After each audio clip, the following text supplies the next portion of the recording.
अस्सलामुअलैकुम। तो वेलकम करता हूं मैं आपको एक बार फिर से आपके अपने चैनल में। तो आज की इस वीडियो में हम जानने जा रहे हैं कि जब भी आप सेफ्टी मैनेजर के इंटरव्यू के लिए जाते हो तो वहां पर आपसे कौन से सवाल पूछे जा सकते हैं और आपको इनका किस तरह से जवाब देना है। तो वह जानने के लिए वीडियो को स्टार्ट करते हैं। तो जब भी आप सेफ्टी मैनेजर के इंटरव्यू के लिए जाते हो तो वो ऑर्गेनाइजेशन कौन सा है जिसके लिए आप इंटरव्यू देने जा रहे हो, इसके मुताबिक आपसे सवाल पूछे जाते हैं। यानी कि वो जो कंपनी है वो कंस्ट्रक्शन की है, ऑयल एंड गैस की है, या फिर कोई पावर प्लांट है, या फिर पेट्रोकेमिकल इंडस्ट्री है। तो जो इंडस्ट्री होगी तो इसी के रिलेटेड आपसे सेफ्टी मैनेजर के लिए क्वेश्चंस पूछे जाते हैं। इसमें हम जानेंगे कि मेगा इंजीनियरिंग एंड इंफ्रास्ट्रक्चर जो कंपनी है वहाँ पर सेफ्टी मैनेजर को कौन कौन से सवाल पूछे गए थे वो जानेंगे। इसके बाद हम जानने वाले हैं लिया एसोसिएट साउथ एशिया, वहाँ पर सेफ्टी मैनेजर को कौन कौन से सवाल पूछे गए थे वो भी हम जानेंगे। इसके बाद हम जानेंगे वेटिका ग्रुप जो इंडस्ट्री है इसमें कौन से सवाल पूछे गए थे, आज हम वो भी जानेंगे। तो ये सारी इन्फॉर्मेशन आज आपको इस वीडियो में मिलने वाली है। तो चले फिर वीडियो को स्टार्ट करते हैं। तो सबसे पहला क्वेश्चन है कि वेरियस टाइप के जो एक्सीडेंट होते हैं इसको कैसे प्रिवेंट किया जा सकता है। तो इसके जवाब में आप बता सकते हो कि एक्सीडेंट को प्रिवेंट करने के लिए ये जो सारे रिक्वायरमेंट्स हैं वो होनी चाहिए, जैसा कि अलग तरह की जो ट्रेनिंग्स होती हैं इसका कॉम्बिनेशन जो है वो आपको देना चाहिए, जैसा कि सेफ्टी प्रोटोकॉल्स को फॉलो करना चाहिए, हजार्ड आइडेंटिफिकेशन जो है वो करना चाहिए। इसमें जैसे कि जो भी सेफ्टी प्रोटोकॉल्स या फिर प्रोसीजर्स हैं इसको आपको इम्प्लीमेंट करना है और डेवलप करना है। रेगुलर बेसिस के ऊपर एम्प्लॉयज को यहाँ पर ट्रेनिंग जो है वो प्रोवाइड करनी है।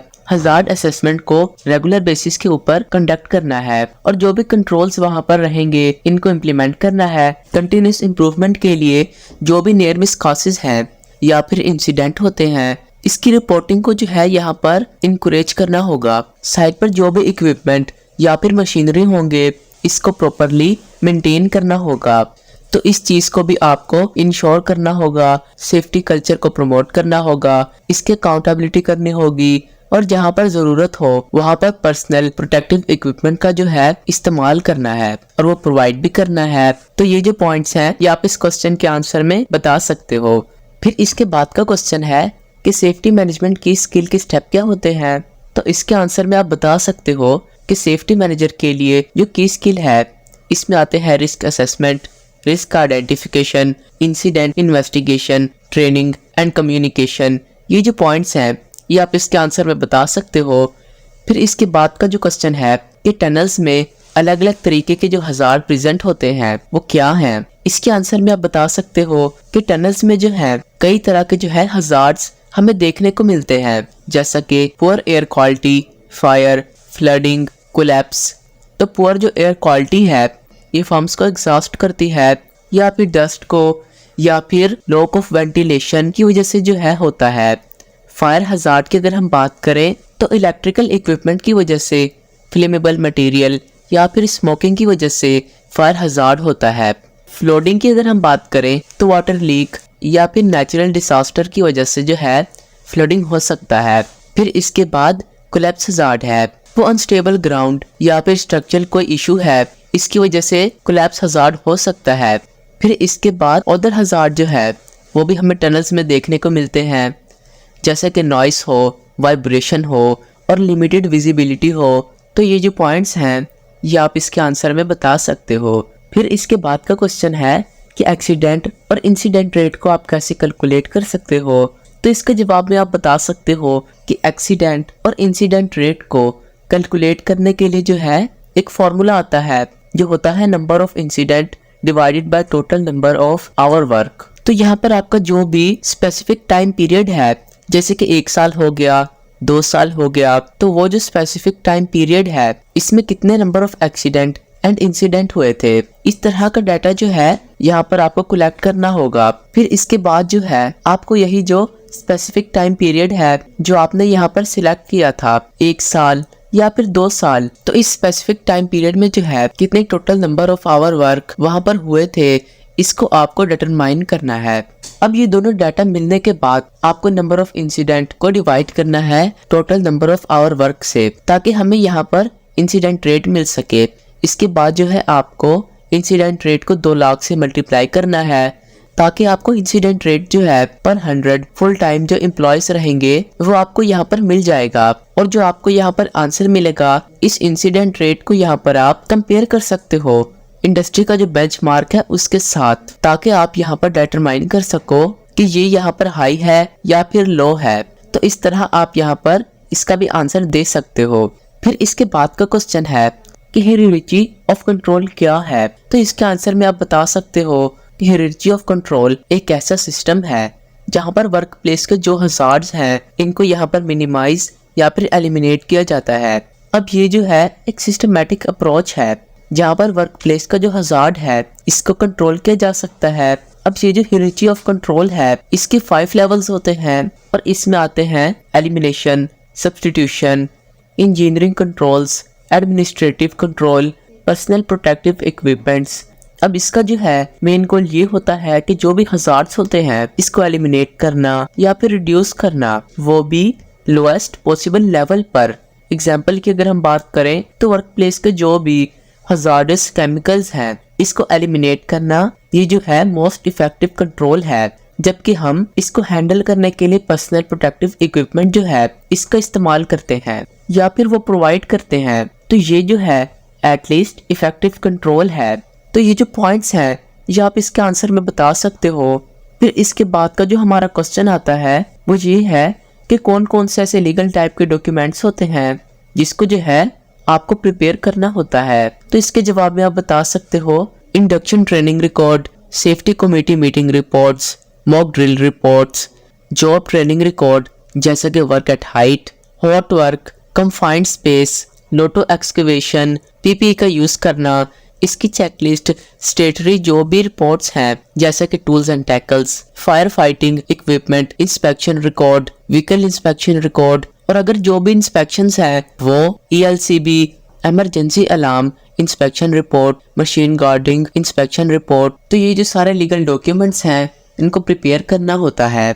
तो ये जो आंसर है यहाँ पर आप बता सकते हो।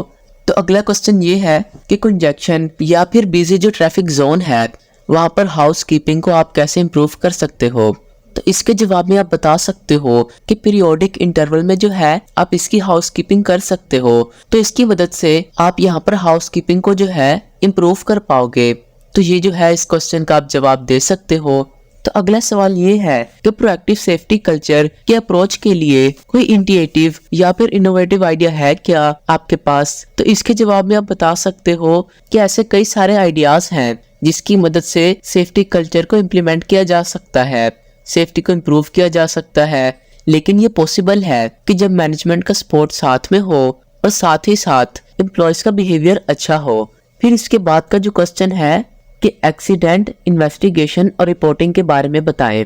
तो इसके जवाब में आप बता सकते हो कि हर एक जो एक्सीडेंट है इसको रिकॉर्ड करना है, साथ ही साथ जो भी इंसिडेंट है इसके लिए कापा जो प्रोसेस है इसको फॉलो करना है, यानी कि करेक्टिव एक्शन और प्रोएक्टिव एक्शन वो लेनी है। सभी एम्प्लॉयज के बीच में नियर मिस रिपोर्टिंग का जो कल्चर है इसको डेवलप करना है। सभी जो अनसेफ एक्ट्स और अनसेफ कंडीशंस हैं इसको रिपोर्ट करना है और वो किस रीजन की होती हैं। तो यहाँ पर जो है इनके ऊपर कंसर्न एक्शन लेना है। एक्सीडेंट इन्वेस्टिगेशन जो है वो आप कर सकते हो वाई एनालिसिस के थ्रू, फिश बोन एनालिसिस के थ्रू या फिर डिफरेंट एनालिसिस की मदद से। तो ये जो सारे पॉइंट्स हैं ये आप इस क्वेश्चन के आंसर में बता सकते हो। तो इसके बाद का जो क्वेश्चन है वो ये है कि फैक्टर ऑफ सेफ्टी क्या है।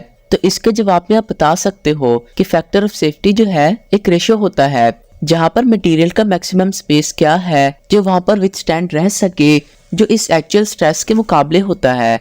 अब फैक्टर ऑफ सेफ्टी का इस्तेमाल जो है वो स्ट्रक्चर या फिर कंपोनेंट्स जो है वो कितना लोड जो है विथस्टैंड कर सकता है विदाउट फेलियर, इसको इंश्योर करने के लिए जाता है। अब इसको कैलकुलेट किया जाता है कि मटेरियल की जो अल्टीमेट स्ट्रेंथ होती है इससे मैक्सिमम स्ट्रेंथ क्या है, इसको एक्सपेक्टेड किया जाता है इसके मुकाबले। अब फैक्टर ऑफ सेफ्टी अगर 2 आता है तो इसका मतलब ये है कि स्ट्रक्चर जो है यहाँ पर विथस्टैंड रह सकता है 2 बार, वो भी मैक्सिमम एक्सपेक्टेड जो स्ट्रेस है उसके मुकाबले। अब फैक्टर ऑफ सेफ्टी जो है वो वेरी करती है और डिपेंड होती है इसके एप्लीकेशंस पर। अब यहाँ पर क्रिटिकल कंपोनेंट्स के लिए जो है इसकी हाई वैल्यू की जरूरत होती है जैसे कि एयरक्राफ्ट के पार्ट्स हो गए। अब फैक्टर ऑफ सेफ्टी को जो है यहाँ पर इसको असेसमेंट में भी इस्तेमाल किया जाता है ताकि इसका फेल होने का जो है कितना चांस है, कितना लाइक्लीहुड है, इसको डिटरमाइन किया जा सके। साथ ही साथ इसके कॉन्सिक्वेंसेस जो है वो फेल हो सकते हैं, वो भी यहाँ पर डिटरमाइन किया जा सके। तो ये जो सारे पॉइंट्स हैं ये आप इसके आंसर में बता सकते हो। तो इसके बाद का क्वेश्चन है कि ERT का फंक्शन क्या है। तो इसके आंसर में आप बता सकते हो कि ERT का मतलब होता है इमरजेंसी रिस्पांस टीम, और इसका फंक्शन ये होता है कि इमरजेंसीज को रिस्पांस करना, साथ ही साथ इमीडिएट असिस्टेंट को जो है इमरजेंसी में यहाँ पर प्रोवाइड करना। अब ERT जो है वो रिस्पॉन्सिबल होता है इमरजेंसीज को रिस्पॉन्ड करने के लिए, जैसे कि फायर की इमरजेंसी करना, नेचुरल डिजास्टर हो गया, मेडिकल इमरजेंसीज हो गई। इसके साथ साथ ERT प्रोवाइड करता है इमीडिएट असिस्टेंट, वो भी जो इमरजेंसी से इफेक्टेड हुए हैं उनको। अब ERT जो नंबर्स होते हैं वो ट्रेन होते हैं फर्स्ट एड में, CPR में, और अगर जो इमरजेंसी रिस्पांस टेक्निक्स होती हैं, इसके साथ साथ ERT जो टीम है ये रिस्पॉन्सिबल होती है इफेक्टेड एरिया से जो भी लोग इफेक्ट होते हैं इनको इवैक्यूएट करने के लिए। फिर इसके बाद है कि ERT जो है वो काफी क्लोजली जो है अदर इमरजेंसी जो सर्विसेज है इसके साथ में भी जो है काम करता है, जैसे कि पुलिस हो या फिर फायर डिपार्टमेंट हो। तो ये जो सारे पॉइंट्स हैं ये आप इसके आंसर में बता सकते हो। तो अगला क्वेश्चन है कि मोबाइल क्रेन के ऊपर हम कितना लोड पुट कर सकते हैं। तो इसके जवाब में आप बता सकते हो कि मोबाइल क्रेन की जो लोड कैपेसिटी होती है वो डिपेंड होती है कई सारे फैक्टर्स के ऊपर, जैसे कि क्रेन का स्पेसिफिकेशन किया है, बूम लेंथ किया है, लोड रेडियस किया है। अब मोबाइल क्रेन की जो लोड कैपेसिटी है वो खास तौर से जो है मैन्युफैक्चरर की तरफ से स्पेसिफिक होती है, जिसको आप जो है क्रेन के डॉक्यूमेंटेशंस में जो है देख सकते हो। अब लोड कैपेसिटी को इफेक्ट करने वाले कुछ फैक्टर्स होते हैं, जैसे कि क्रेन का बूम लेंथ हो गया, लोड रेडियस हो गया और एंजल हो गया, यहाँ पर जो है लोड कैपेसिटी को लिफ्ट किया जाता है। अब लोड की जो कैपेसिटी है वो कभी भी जो है हमें इससे जो है ज्यादा नहीं करनी है, ताकि हम यहाँ पर सेफ ऑपरेशंस और एक्सीडेंट को जो है यहाँ पर प्रिवेंट कर सके। इस चीज को हम यहाँ पर इंश्योर भी कर सके। अब लोड के वेट के डायमेंशन को कंसीडर करना काफी यहाँ पर इम्पोर्टेंट होता है। इसके साथ साथ एडिशनल फैक्टर्स को भी हमें यहाँ पर कंसीडर करना होता है, जैसे कि वाइंड स्पीड और अनइवन ग्राउंड कंडीशंस को।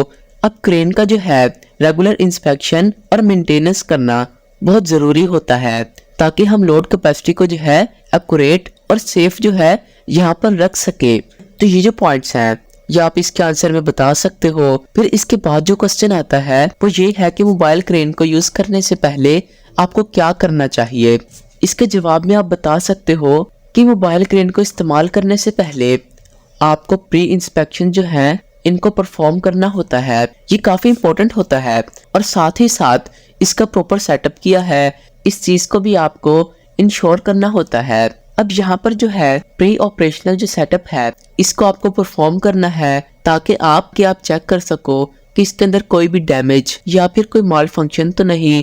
इसके साथ साथ जो क्रेन है इसका सेटअप जो है वो स्टेबल और लेवल ग्राउंड के ऊपर है क्या, इस चीज को भी आपको इंश्योर करना है। फिर इसके बाद सभी जो सेफ्टी डिवाइसेस हैं और इसके जो कंट्रोल्स हैं ये यहाँ पर वर्किंग कंडीशंस में है, इस चीज को आपको वेरीफाई करना है। फिर इसके बाद है कि लोड कैपेसिटी को जो है आप लोगों को यहाँ पर चेक करना है, ताकि आप ये इंश्योर कर सको कि क्रेन की जो लिमिट है ये इसके अंडर ही है ना। फिर इसके बाद का पॉइंट है कि लिफ्टिंग गियर्स और जो भी अटैचमेंट है इसको इंस्पेक्ट करना, ताकि इसमें कोई भी डिफेक्ट या फिर कोई वेयर है क्या हम चेक कर सके। फिर इसके बाद का पॉइंट है कि साइड कंडीशंस को हमें यहाँ पर रिव्यू करना है, ताकि हम ये आइडेंटिफाई कर सके कि वहाँ पर कोई पोटेंशियल हजार्ड्स या फिर कोई ऑब्स्टेकल्स तो नहीं है। फिर इसके बाद का पॉइंट है कि ऑपरेटर यहाँ पर ट्रेन है क्या, वो कॉम्पिटेंट है क्या क्रेन को ऑपरेट करने के लिए, इस चीज को भी हमें यहाँ पर इंश्योर करना होता है।